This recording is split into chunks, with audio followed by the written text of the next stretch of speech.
Hello everyone and welcome to the channel. I'm Emmanuel, I'm an airline pilot, and today we've got great news from iniBuilds.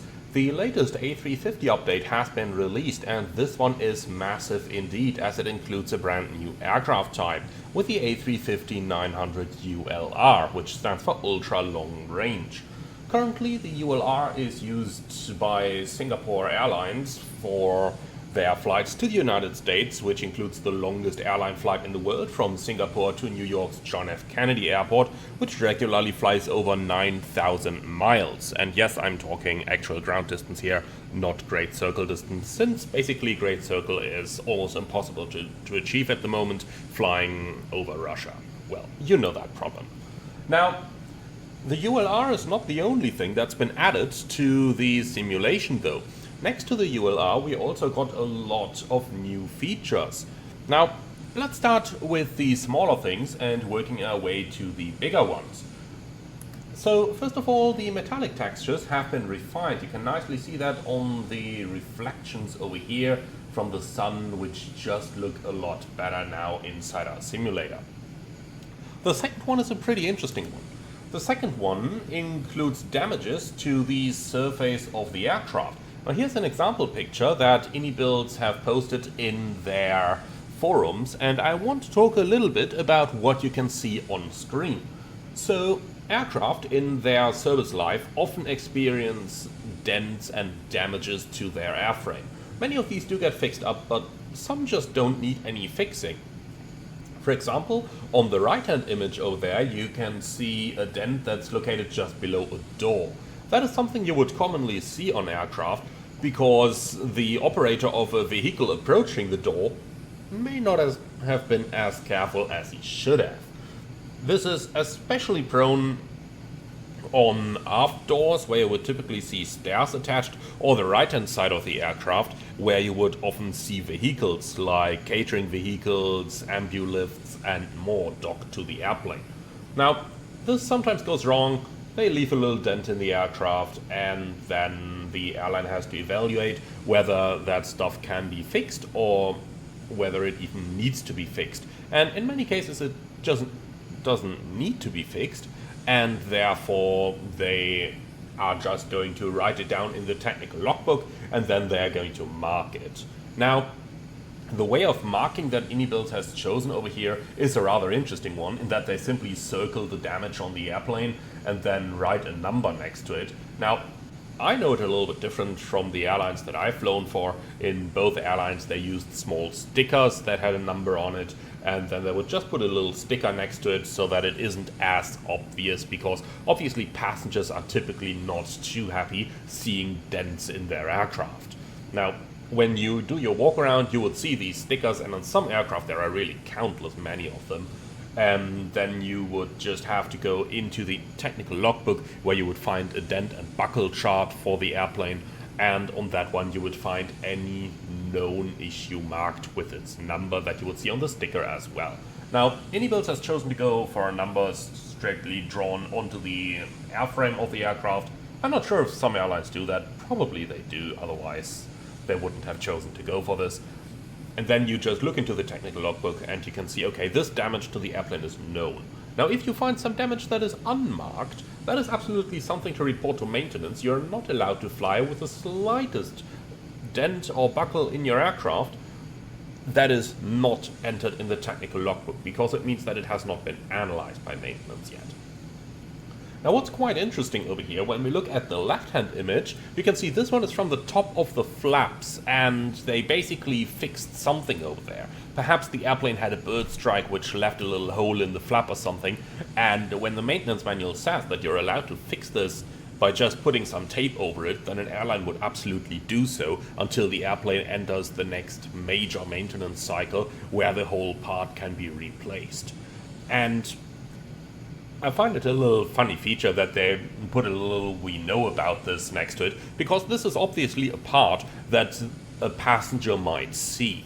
So instead of just putting tape on there, they put a little text next to it saying, yeah, we know about it. It's a nice little feature, isn't it? In any case, that's the new dents and buckles that we see on the A350 now. So let's move on to the one major feature that's been added to the airplane, and that is the heads-up display.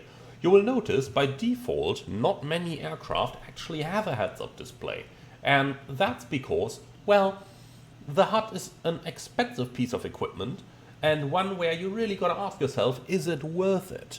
Because the main advantage of a heads-up display in an airliner is that you can fly a Category 3 approach manually. Now, how often do you need to do that? Especially in an airplane like the A350, which is so highly automated that it can fly Cat 3 approaches even with engine failures, and under so incredibly many conditions that you really got to ask yourself as an airline, how bad is the weather at the airports that I usually approach? And that's typically only the home base, because outstations, well, are usually not worth it. How bad is the weather there that it's really worth it paying the money for the heads-up display?